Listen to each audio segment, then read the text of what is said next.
Hello Movie Lovers, welcome back di Ini Movie Channel. Movie Lovers, alur film yang bakal aku bawain kali ini masih berbau horror komedi yang berjudul Bulbulaya 3 yang dirilis pada November 2024 kemarin dan disutradarai oleh Anis Bazmi. Oh ya, bagi kalian yang belum menonton Bulbulaya 1 dan 2, linknya aku letakkan di kolom deskripsi ya, dan pastikan kalian nonton supaya nyambung gitu ceritanya. Nah, di Bulbulaya 3 ini kita bertemu lagi dengan Ruhan atau yang lebih dikenal sebagai Ruh Baba, seorang penipu ulung yang tinggal di Kolkata bersama temannya Tilu, di mana ia menipu semua orang kalau dia dapat mengusir hantu. Tapi ternyata rahasia terbongkar dan membawa dia ke istana kerajaan yang dihantui Ruh Manjulika. Seperti apa kisah seru, seram, dan lucunya? Pastikan kalian nonton sampai akhir dan jangan lupa dukung Ini Movie Channel dengan klik tombol subscribe, like, dan share, dan jangan lupa komen.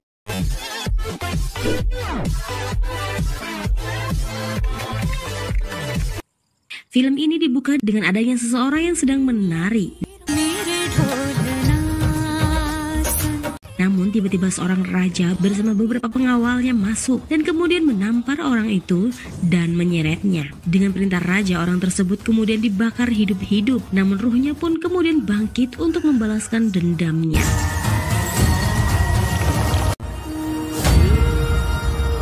200 tahun kemudian, seorang pemuda bernama Ruhan atau yang dikenal sebagai Ruh Baba bersama temannya Tilu dalam sebuah perjalanan. Rupanya Ruh Baba dapat orderan guys. Kali ini ia mengusir hantu yang sedang merasuki anak suami istri ini. Dengan kehebatannya pun ia dapat mengeluarkan hantu yang merasuki anak itu dengan menembakkan air sucinya.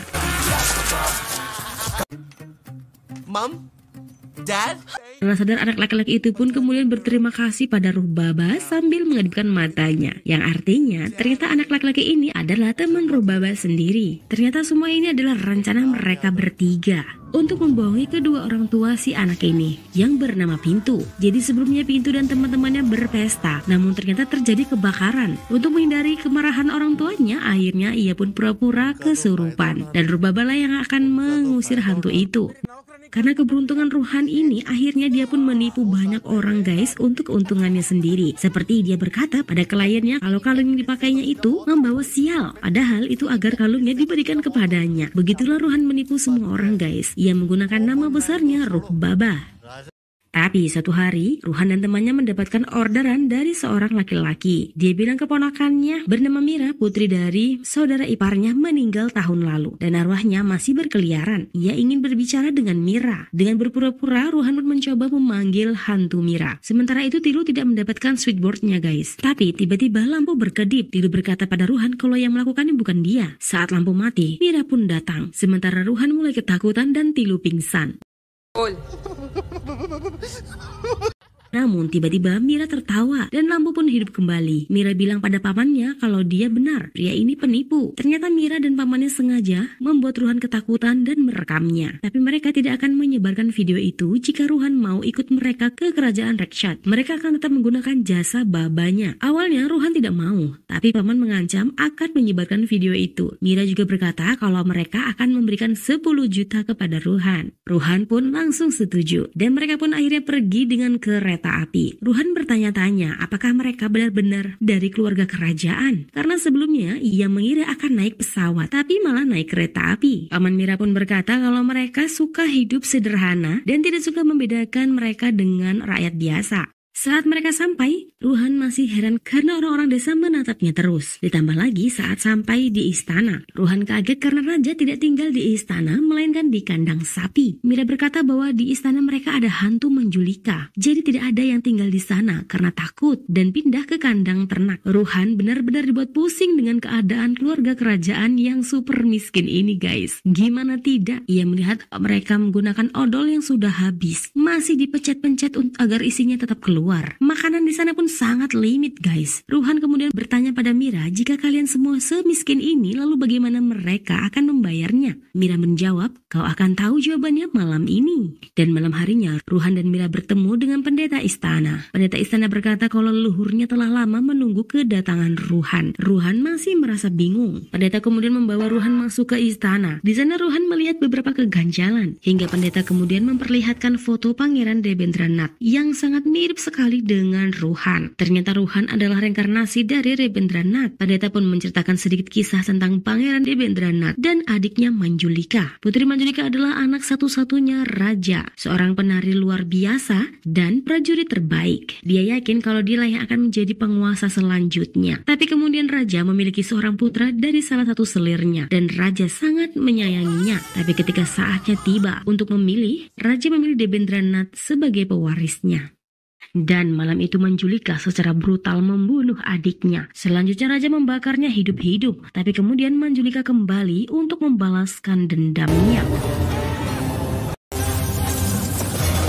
Untuk menghentikan Manjulika, nenek moyang pendeta melakukan ritual besar, kemudian menyiramkan air suci dan mengurungnya. Menurut ramalan, seseorang dari keluarga kerajaan akan bereinkarnasi untuk melenyapkan Manjulika. Orang itu akan datang untuk membuka pintu ini pada Durga Astami. Pendeta itu berkata kalau Ruhan bukan orang biasa, dia adalah pangeran kerajaan ini. Untuk itulah dia dilahirkan kembali guna melenyapkan Manjulika. Keesokannya seluruh keluarga kerajaan pindah ke istana. Mira berkata pada ayahnya agar jangan khawatir karena sekarang ada putra mahkota di sini. Tiba-tiba paman datang dengan gembira karena penduduk desa meminjamkan uang pada mereka. Begitu mereka mengetahui putra mahkota tinggal bersama mereka. Malam Durga Puja pun tiba. Semua rakyat memuja Ruhan sebagai putra mahkota. Durga Puja selalu dilakukan setiap tahun untuk membakar patung Manjulika. Dan kali ini Ruhan Senjila sebagai putra mahkota yang akan membakar patung Manjulika. Namun tiba-tiba 3 orang aneh datang dan berkata kalau Ruhan adalah penipu. Dia bukan putra mahkota, dia adalah pencuri. Melihat itu, Ruhan lalu berpura-pura mendapatkan ingatan kembali dan berkata kalau mereka bertigalah yang mencuri harta karun di kerajaan dulu. Maksudnya, 3 orang ini adalah reinkarnasi dari 3 pelayan kerajaan yang mencuri harta karun dulu, Nah, untuk membuat mereka mengingat kembali di mana mereka menyembunyikan harta itu, 3 orang ini yang bernama Junior Pandit, Senior Pandit, dan istrinya Pandit harus menjadi pelayan Ruhan. Durga Puja pun telah dilaksanakan bersamaan dengan pintu ruangan di mana Manjulika dikurung terbuka dan seorang wanita pun datang. Siapakah wanita itu? Dia adalah Malika yang bekerja di perusahaan yang memperbaiki properti lama. Mira lah yang memanggilnya. Suatu malam Ruhan terbangun. Ia ketakutan karena di radio Manjulika berkata ingin membakar saudara laki-lakinya. Tiba-tiba seseorang berteriak kebakaran. Rupanya lukisan Pangeran Debendranath terbakar. Ruhan terlihat tegang dan ketakutan. 3 pembantu itu berkata pasti Manjulika yang membakar lukisan itu. Esoknya Tilu datang. Ruhan menceritakan apa yang terjadi tadi malam. Dia benar-benar ketakutan dan akan pergi meninggalkan istana. Kemudian Tilu memberitahukan kalau klien mereka berselingkuh ternyata saudara ICP Rathor. Mendengar itu Ruhan semakin pusing. Tilu melanjutkan sebaiknya kita pergi dari istana ini. Tapi sebelum itu kau harus menghapus video itu dari HP Mira. Tapi saat HP Mira di tangan Ruhan dan membuka passwordnya, ia melihat foto-fotonya yang diambil Mira diam-diam. Tiba-tiba Mira merebut kembali HP-nya dari tangan Ruhan. Ia berkata, aku tahu kalau kau akan merebut ponselku untuk menghapus video itu dan pergi. Ruhan bertanya pada Mira, kau tidak menyukaiku kan? Mira pun menjawab, tentu saja tidak sama sekali. Kau itu orangnya sulit dipahamin. Tapi kemudian Mira merasa malu begitu melihat foto Ruhan di HP-nya. Ruhan lalu berkata, aku tidak akan kemana-mana selama kau mempunyai fotoku di dalam ponselmu. Dan cinta mereka pun bersemi guys. Saat ini mereka berdua menatap lukisan seorang wanita. Ruhan bertanya siapa dia? Mira berkata dia adalah Madhulika Devi, istri Debendranath. Ruhan kembali berkata, oh berarti dia istriku. Tapi dagunya mirip sekali dengan dagumu.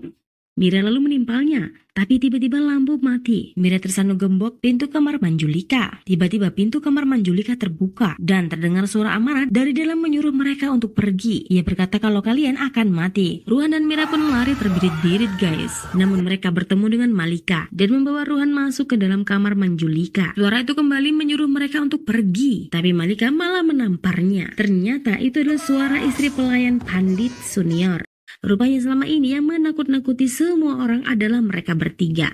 Tapi sebenarnya mereka bertiga juga takut sih. 2 tahun lalu, desa mereka dilanda banjir guys. Tapi 2 kerbau mereka, Roll dan Rais, membawa mereka ke istana. Dan mereka pun berlindung di istana dari badai. Tapi tiba-tiba kamar Manjulika terbuka sendiri. Istri Pandit berkata ini istana Manjulika sambil ketakutan. Penyihir kejam yang dikenal desa ini. Tapi ternyata saat mereka masuk tidak ada hantu Manjulika. Dan mereka pun tinggal di sana dengan bahagia. Nah, untuk menjaga agar legenda hantu Manjulika tetap hidup, mereka pun menutup lagi pintu itu dan menakut-nakuti semua orang. Termasuk menakut-nakuti Ruhan. Saat itu Mira ingin memberitahukan ayahnya. Tapi Tapi Ruhan mencegah demi uang 10 jutanya. Ruhan juga meminta Malika untuk berpura-pura jadi Manjulika besok. Dan keesokan harinya, saat semua rakyat berkumpul, Ruhan berkata kalau dia akan menutup kisah Manjulika. Tidak perlu lagi menunggu Durga Astami. Saat Ruhan membaca mantra, lampu tiba-tiba berkedip. Tentu itu ulah si Tilu. Ruhan kemudian menggedor pintu dan menyuruh Manjulika keluar. Sementara Malika yang di dalam kamar terlihat seperti Manjulika sungguhan. Entahlah ini acting atau memang dia Manjulika. Ia berkata kalau ia tidak takut dengan Ruhan. Hatinya tidak akan tenang sebelum ia membakar semua keluarga kerajaan. Dan pintu pun terbuka. Tidak ada siapapun di dalamnya. Dengan takut, Ruhan masuk untuk memastikan, lalu berkata kalau Manjulika telah pergi. Semua orang pun bergembira. Sejak saat itu banyak orang besar yang ingin membeli istana. Pendeta berkata pada Ruhan kalau ia sudah memperingatkannya agar jangan membuka pintu itu sebelum Durga Astami. Mira lalu menjelaskan kalau Manjulika itu tidak ada. Ini semua ulah dari 3 pendeta desa itu. Pintu itu sudah terbuka telah lama. Itu berarti Manjulika telah keluar dan menunggu seseorang, dan orang itu mungkin Ruhan. Tiba-tiba saat pekerja sedang merenov, dinding retak dan runtuh. Ternyata ada jalan rahasia dan mereka menemukan ada pintu yang terkunci sama seperti pintu sebelumnya. Pendeta berkata untuk masalah ini ia tidak punya jawaban. Ia harus mencarinya di perpustakaan kerajaan. Tapi dia melarang agar jangan ada seorang pun yang membuka pintu itu sebelum Durga Astami. Esoknya Ruhan dan Tilu melakukan drama agar raja mengizinkan untuk membuka pintu kedua itu. Maksudnya tidak ada penghalang lagi agar istana itu cepat terjual dan ia juga cepat mendapatkan uang. Saat mereka akhirnya membuka pintu kedua itu, tiba-tiba sang pendeta pun datang dan berkata bencana besar. Aku baru saja menemukan sesuatu yang orang tak tahu. Ternyata raja tidak cuma punya 1 putri, tapi 2 putri, Anjulika dan Manjulika, dan keduanya berbahaya. Sementara itu, di waktu yang bersamaan seseorang telah datang. Siapakah orang tersebut? Dia adalah putri raja yang kedua yang bernama Anjulika. 200 tahun lalu ketika semua rakyat berkumpul menyaksikan penampilan putri Anjulika dan Manjulika menari, sang raja mengumumkan pewaris tahta kerajaan selanjutnya ialah Pangeran Debendranath. Anju dan Manju terlihat kecewa mendengar itu. Nah, cerita kembali ke 200 tahun sekarang. Malam itu, raja mengenalkan pada Ruhan kalau wanita ini adalah Ratu Suryagard, Mandira Devi, yang ingin membeli istana itu. Paman berkata pada Mandira kalau mereka sudah menyiapkan kamar untuknya, tapi Mandira maunya tinggal di kamar Manjulika. Ia beralasan karena aku akan mendapatkan pengalaman di sana, di mana kamar itu adalah tempat hantu Manjulika terperangkap begitu lama.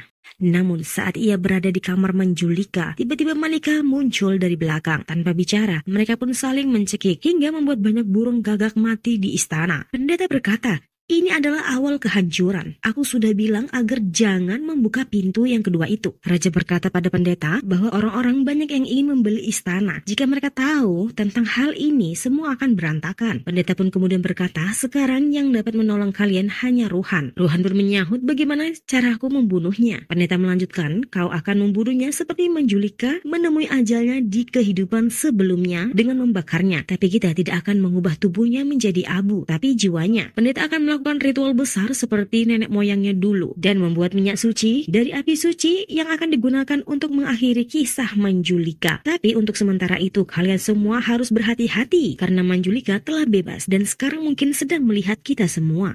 Nah, esoknya guys, burung-burung gagak yang mati tadi malam disuguhkan pada rakyat di pesta istana sebagai tanda terima kasih raja atas kebaikan rakyat saat mereka susah. Setelah di istana, raja kemudian memberikan cek pada Ruhan dan menyuruhnya pergi karena pekerjaannya telah usai di istana ini. Tapi tiba-tiba Ruhan mencium Mira. Tentu saja raja marah. Namun Ruhan tiba-tiba berubah seperti bencong dan meyakinkan raja kalau dia adalah Savitri, istri raja yang telah mati. Ruhan yang berpura-pura jadi Savitri berkata kepada raja kalau dia ingin Mira nikah dengan Ruhan. Dan saat ditanya, Mira pun menyetujuinya. Bahkan si paman yang udah tahu kalau Ruhan sandiwara ikut menyetujui pernikahan mereka. Suatu ketika, 3 pelayan ini menemukan lukisan Manjulik dan memberitahukannya kepada Mira. Tapi saat akan dibuka, Malika menumpahkan cat dan mengotori lukisan itu, sehingga mereka tidak bisa melihatnya. Saat ini paman membawa Ruhan untuk memilih baju Pangeran Debendranath yang akan dipakai di pernikahannya nanti bersama Mira. Tapi tiba-tiba baju itu mencekik sang paman. Ruhan berusaha melepaskan paman dengan menendangnya dan bukan menendang hantunya. Si paman pun berkata, hei, jangan tendang aku tapi tendang hantunya. Tidak paman, kalau aku menendang hantunya maka aku yang akan dibunuhnya. Ruhan menjawab dan akhirnya si paman pun lepas, kemudian mereka lari terbirit-birit. Saat mereka berhasil keluar, mereka berteriak, ada hantu, ada hantu. Pas saat itu raja raja sedang melayani si calon pembeli istana. Bahkan raja pun menolak mereka karena harganya begitu murah. Saat pembeli itu pergi, paman memberitahukan kalau Manjulika belum pergi. Ia baru saja mencekikku. Raja kemudian berkata tapi Ruhan telah mengusirnya. Paman berucap bagaimana dia bisa mengusirnya kalau dia sendiri aja takut dengan hantu. Bahkan dengan tikus pun dia takut. Raja pun akhirnya tahu tentang kebohongan Ruhan selama ini. Raja kemudian akan memukul Ruhan. Tapi kemudian Ruhan berikan usul bagaimana kalau kita menjual istana ini dan pergi. Ruhan mengusulkan agar menjualnya pada Nyonya Mandira. Tapi Mandira hanya akan membelinya 10 M saja, tidak lebih. Dan hanya akan melakukan kesepakatan saat Durga Astami 2 hari lagi. Raja mendengar itu tak sabar. Tiba-tiba datang pembeli lagi yang sangat kaya, Tuan Vicky. Dan dia membeli dengan harga yang diinginkan raja. Dan deal saat itu juga. Mandira yang melihat itu terlihat tak suka. Sementara itu, Malika sedang mengelus-ngelus singgasana raja. Tiba-tiba raja dan Tuan Vicky beserta Mira datang. Tuan Vicky sangat tertarik dengan singgasana itu untuk dibawanya pulang dan menyuruhnya untuk memasukkannya ke mobil. Sementara itu, saat perjalanan pulang, Tuan Vicky ditakuti oleh sosok hantu dan ia pun dibunuh. Keesokannya di istana saat Mira berjalan, ia melihat Malika duduk di singgasana raja. Ia begitu marah saat Mira bertanya kenapa kursi itu ada di sini lagi. Mira begitu kaget dan ketakutan melihat Malika berkata, kenapa kau memberikan tahtaku padanya? Ia pun lari ketakutan melihat Malika dengan amarahnya. Dan saat akan berkata kepada semua orang, tiba-tiba Malika menyahut di belakangnya. Mira pun kaget, jika Malika di sini lalu tadi siapa? Tiba-tiba Mandira muncul sambil tertawa dan berkata dia telah mati sambil menyerahkan kontrak pembelian istana yang akan disepakati 2 hari lagi. Saat ia pergi tiba-tiba Malika ikut tertawa dan berkata bagaimana bisa ia tertawa saat mendengar ada yang mati. Dia sangat aneh. Kemudian saat di kuil pendeta berkata kalau minyak suci ini akan digunakan Ruhan untuk membunuh Manjulika. Raja berkata tapi dia bukan reinkarnasi Pangeran Debendrana. Pendeta berkata aku sudah tahu itu sejak awal. Ramalan leluhurku tidak pernah salah. Keesokannya saat Durga Astami, Ruhan tidak melihat minyak suci itu di kuil. Ternyata minyak itu malah dipakai oleh sepasang pelayan itu guys. Ruhan pun kesal dan memukul mereka. Namun Ruhan melihat Mira sendirian membawa minyak dan korek. Ruhan berusaha menyelamatkan Mira. Saat Mira sadar, ia berkata kalau tadi ia bersama dengan Mandira dan tidak tahu kenapa berakhir di sini. Ruhan dengan amarahnya kemudian memanggil Mandira yang ada di bawah pohon. Ia berkata, kau punya masalah denganku, tapi kenapa melibatkan Mira? Mandira terlihat tidak mengerti. Saat Ruhan berdebat dengan Mandira, Raja mendapat pesan dan menunjukkannya kepada Ruhan. Itu adalah lukisan Manjulika yang telah dibersihkan. Tiba-tiba Malika menyerang Mandira dan berkata kalau dia adalah Manjulika yang kemudian menyerang Ruhan. Tapi ternyata Ruhan telah menyiram minyak suci dan membakarnya.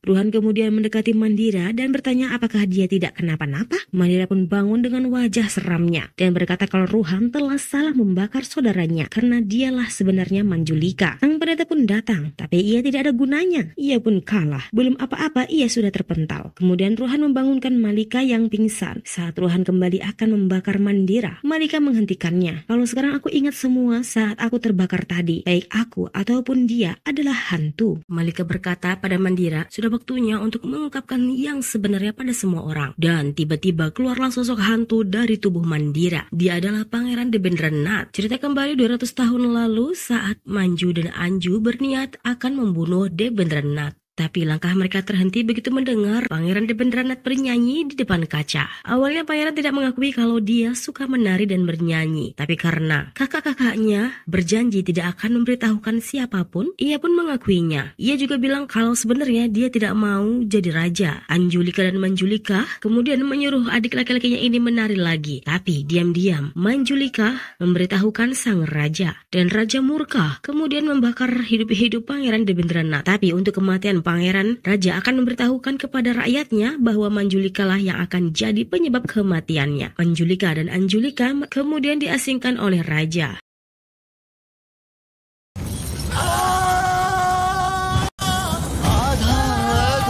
Sementara itu, arwah pangeran kemudian bangkit kembali untuk membalaskan dendamnya dan membunuh raja. Sang pendeta pun membuat ritual besar dan menyiramkan minyak suci pada arwah Pangeran Debendranath, kemudian mengurungnya. Pendeta juga menyiapkan perisai pelindung yang sama di pintu kamar Manjulika untuk menunjukkan kepada semua orang bahwa jiwanya ditahan di sana. Dan tidak ada yang boleh tahu bahwa roh yang sebenarnya bukanlah Manjulika, tapi Pangeran Debendranath yang dikurung di pintu kedua yang mereka temukan. Dan saat pintu kedua itu dibuka, roh Pangeran Debendranath pun melihat Manjulika dan Anjulika. Malam itu saat ia melihat mereka berdua di kamar Manjulika, Pangeran langsung ingin membunuhnya. Tapi kemudian ia berpikir itu terlalu cepat untuk membunuh mereka. Jadi guys, selama ini ia berusaha meyakinkan semua orang kalau kedua kakaknya adalah roh Manjulika. Dan sekarang waktunya waktunya membakar hidup-hidup mereka semua yang ada di sana. Tanpa ia sadari, ia berdiri di atas minyak suci yang ia tumpahkan sendiri dan tak bisa berkutik. Manjulika dan Anjulika kemudian bersiap memegang obor dan akan membakar roh Pangeran Debendranath. Tapi tiba-tiba mereka berdua ingat kalau dulu Pangeran begitu mempercayai kakak-kakaknya ini dan menyayangi mereka berdua. Kemudian mereka berdua membuang obornya. Malika berkata, kita tidak berinkarnasi untuk mengulangi kesalahan masa lalu, tapi kita kembali untuk memperbaiki keadaan. Mereka berdua juga mengakui kalau mereka iri pada Debu, panggilan adik kesayangannya, dan membuatnya dibakar. Jika dengan kematian mereka berdua membuat roh pangeran tenang, maka ia mempersilahkan pangeran untuk melakukannya. Tapi biarkan mereka semua pergi. Mendengar itu semua, roh pangeran menangis, dan api pun padam. Tetesan air matanya membuatnya ke alam yang tenang dan menghilang. Keesokannya, Manjulika cerita kalau dari kecil ia telah mendapatkan penglihatan tentang istana ini. Karena itu ia datang dan memperbaiki istana. Sementara Mandira juga datang dengan tujuan yang berbeda. Tapi setelah ia datang, ia merasakan kalau Mandira memiliki hubungan dengan istana itu. Dan cerita pun selesai guys. Gimana guys, ceritanya seru kan? Wah, lebih seru lagi kalau kalian tonton film aslinya, karena itu lebih dapat lagi lucu dan seramnya. Jangan lupa tonton juga alur film di Unimovie Channel yang lainnya. Thank you for watching. Bye-bye.